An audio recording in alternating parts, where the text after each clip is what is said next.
Namaskar and welcome. I am Tanya Gosai and you are watching IIMT News. Chettinad Logistics, MMTC and MSTC, of which 49% of the coal imported were given to Adani Global. Mr. Jairam said that the quality of coal played a very important role in the physical weight.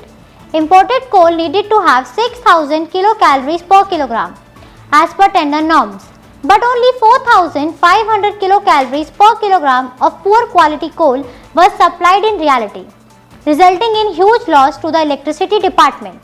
Mr. Jairam said that there are allegations of poor quality coal having been supplied by Adani to TANGEDCO had been proven through the OCCRP report. However, till date, no action had been taken to even file a first information report (FIR).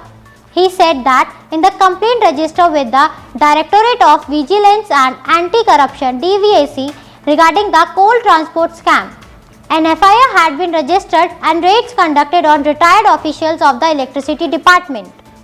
TANGEDCO had initiated a probe, but the conclusions were yet to be made public.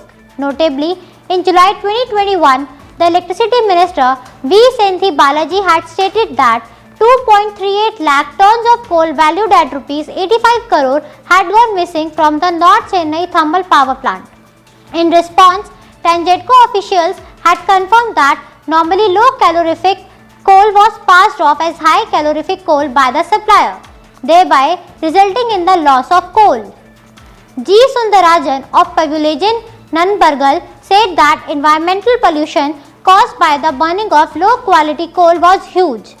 In a place like Ennore, which was environmentally fragile, the electricity department had not only sustained financial losses but had also created huge environmental losses. He said he wanted the state government to take steps to initiate a probe and penalize Adani for causing the financial loss and environmental pollution. When asked by OCCRP about the findings, an Adani spokesperson had denied the allegations as false and baseless. Stay connected for more informative news on IIMT News.